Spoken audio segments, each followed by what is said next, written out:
QuitSmokingWeed.com, the podcast on Spotify. Ask whether weed raises or kills your sex drive. And, well, you will get people ready to fight you on both sides. The strange part is that they are both completely right. It just depends on the dose, the stage of use, and the person. So today we're looking at how a substance that starts out as an apparent aphrodisiac slowly mutates into the exact reason your libido disappears entirely. You might be a regular user who has noticed your own sex drive quietly slipping away over the last year or two. And you are probably sitting there wondering if your daily habit is to blame for that, or if it is just stress, getting older, or something else entirely.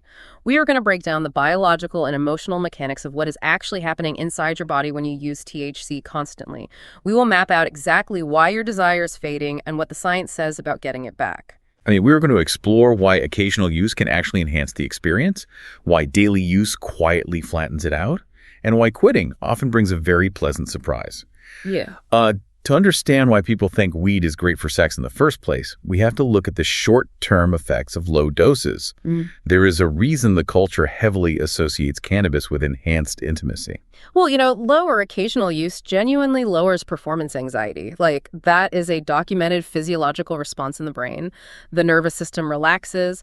Touch can feel much more intense because the brain is processing sensory input differently under a low dose. Oh, wow. Time distorts slightly, making the whole experience feel highly immersive and prolonged. The physical relaxation it produces is real and tangible.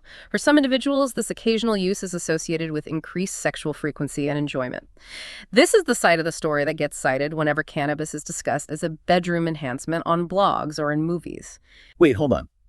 If a little bit reduces anxiety and enhances touch, wouldn't regular use just maintain that relaxed state? It seems entirely logical that keeping THC in your system all the time would just keep performance anxiety away permanently and make sex consistently better. Why wouldn't you want to capture that feeling every single day? The human body does not operate on that kind of linear logic. The enhancement you are talking about is strictly limited to low doses and occasional use. It is entirely dose-dependent. THC binds to receptors in your endocannabinoid system. I see. Think of these receptors like biological circuit breakers. When you smoke occasionally, it flips a breaker that temporarily reduces anxiety and heightens sensation. But when you smoke every single day, the body starts removing those breakers entirely to protect itself from being chemically overwhelmed. So the nervous system is constantly seeking a balanced baseline. A state of homeostasis, yes. When occasional use becomes daily, your biological systems adapt, the tolerance builds, and the effects flip entirely. So the body builds a tolerance, and the initial benefits disappear. But it is worse than just losing the benefits. We have to look at what happens inside the body when that habit shifts from occasional to heavy daily use. Specifically regarding hormones, regular use is linked to reduced testosterone in men. Testosterone is the primary engine for libido. It is basic biology. Lower testosterone mathematically equals a lower sex drive. It is a direct physiological mechanism then. The endocrine system, which regulates all of these hormones, is highly sensitive to chronic THC exposure. When you introduce a heavy daily dose of THC, it signals the hypothalamus in your brain to reduce the production of hormones that tell the testes to make testosterone. Oh, wow. So it disrupts the entire communication chain. It really does. When you suppress the primary engine, the vehicle slows down and eventually stops. The effect becomes much more pronounced the heavier the daily use gets. You are actively suppressing the chemical that makes you want to have sex in the first place. But a lot of guys just think of testosterone as the muscle-building hormone. They associate it with the gym, not necessarily the bedroom. How does that drop in testosterone translate directly to wanting to have sex on a Tuesday night? Well, testosterone dictates the baseline level of sexual desire in men. It fuels the random thoughts, the spontaneous arousal, and the physical readiness. When those levels drop due to chronic THC exposure, the baseline desire simply fades away. You just do not wake up thinking about it. You do not pursue it at all. It becomes an afterthought. The physical capability might still be there in theory, but the underlying motivation is completely gone. And that hormonal drop is only half of the biological equation. We also have to look at the dopamine reward system. Dopamine is what makes us pursue things that feel good. Sex is a powerful natural reward that releases a significant amount of dopamine. But if you constantly flood your system with an artificial dopamine spike from daily use, natural rewards lose their motivational pull. That is a crucial point to understand. I like to think of your brain's reward center like a volume dial for motivation. Natural rewards like sex turn the volume up to a solid 7. But daily THC use cranks that dial to a 10 so often that your brain physically removes the volume knob to protect the speakers. Suddenly, that natural 7 does not even register as background noise. You just do not care anymore. That volume dial analogy perfectly explains receptor desensitization. The reward system dictates what behaviors you prioritize and what you are willing to work for. Chronic use actually reduces the sensitivity of your dopamine receptors over time. Your brain just becomes conditioned to expect a massive, effortless dopamine release simply from smoking or vaping. Putting in the effort required for natural rewards like sex, the physical energy, the emotional connection, suddenly seems like too much work. Wow, so the motivational pull decreases drastically. It is not just about physical ability. It is the actual desire to initiate the process. You are biologically conditioning yourself to prefer the easy chemical reward over the complex natural one. Yeah, I remember noticing that subtle shift myself when I was using heavily. It just felt like way too much effort to initiate anything. But sex is not purely biological mechanics. No, it is not just hormones and dopamine receptors. We have to look at how you actually show up in the room with a partner. Regular use reduces emotional presence. A partner who is less engaged and less present fundamentally alters the relational quality of sex. The relational and emotional dimensions are absolutely critical to sexual connection. When a daily habit consistently produces a version of you that is emotionally detached, sedated, or mentally somewhere else, the physical act suffers immensely. You are bringing a highly sedated version of your nervous system to an activity that strictly requires a highly stimulated nervous system. It is like trying to start a fire while holding a fire extinguisher. The intimacy degrades completely. It is the physical reality of being in the room. Your partner knows when your body is there, but your brain is floating somewhere near the ceiling. That relational disconnect kills intimacy long before the biological suppression even kicks in fully. The loss of libido often stems from this relational disconnect just as much as the biological suppression. Your partner stops initiating because they feel the distance, and you stop initiating because your dopamine is blunted. It creates a dead zone in the relationship. And this brings up a tough reality for a lot of men.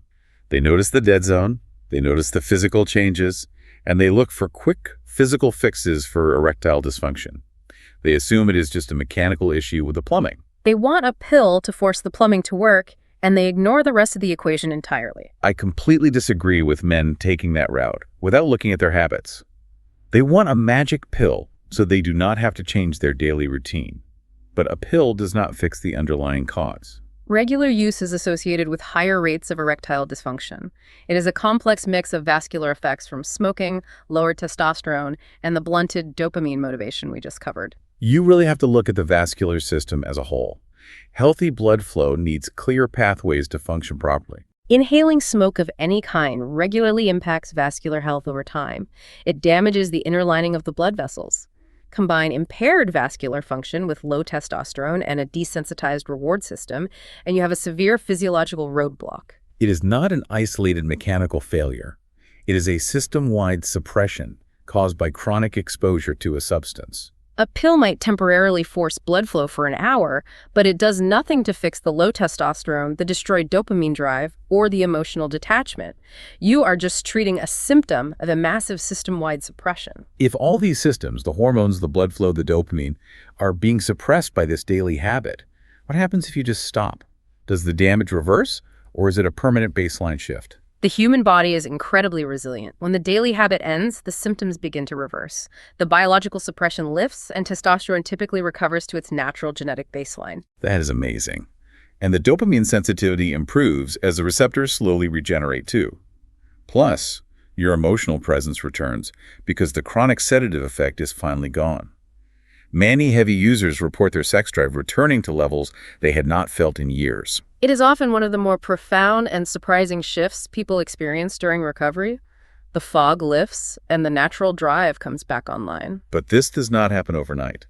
These systems recover over weeks to months. The hard middle of that timeline is tied directly to the resilience phase of recovery. Your body needs a lot of time to recalibrate everything it adapted to over months or years of constant use. You cannot expect a complete turnaround in a few days. The resilience phase is the period where the initial acute withdrawal symptoms have passed, but your brain is still actively repairing those dopamine receptors we talked about. It can feel like a complete flatline. The hormones are balancing out, and the neurochemistry is resetting. You cannot rush this recalibration process. The timeline of weeks to months is biologically necessary for the body to return to its natural baseline. You will likely feel a lack of drive during this flatline before the natural drive fully wakes back up. It requires patience. We must be very clear about individual variation here. Some people smoke heavily for years with minimal impact on their sex drive. You might have a buddy who has smoked every day for 10 years and claims his sex life is fantastic, while you are noticing a massive drop-off after just 6 months of daily use. It is easy to look at your buddy and think the weed cannot be the problem. The variation is significant. Everyone has a different endocannabinoid system sensitivity and a completely different genetic hormonal baseline. We cannot promise a guaranteed identical recovery or a magical sex life upgrade for every single person who quits. If someone naturally has extremely high testosterone, the suppression from THC might barely register for them on a day-to-day basis. If someone has borderline low testosterone to begin with, the suppression will kill their drive entirely. The key is analyzing your own timeline, not comparing yourself to your friends. The data is clear. If your drive dropped right around the time your use became a daily habit, that is a massive data point worth paying attention to. You are your own best case study. You have to look at the timeline of your own life. It is the most reliable metric you have available. If the timeline of your fading libido aligns perfectly with the timeline of your escalating THC use, the connection is highly probable. The biological mechanisms explain why it happens, but your personal timeline is the proof. The reversal process is the only way to test that theory and see what your true baseline actually is without the substance suppressing it. It really is. If quitting can wake up a completely dormant drive like libido, what other dulled parts of your personality or ambition might also come back online when the dopamine system resets? If you're ready to see what else comes back, take the free self-check at quit-smoking-weed.com.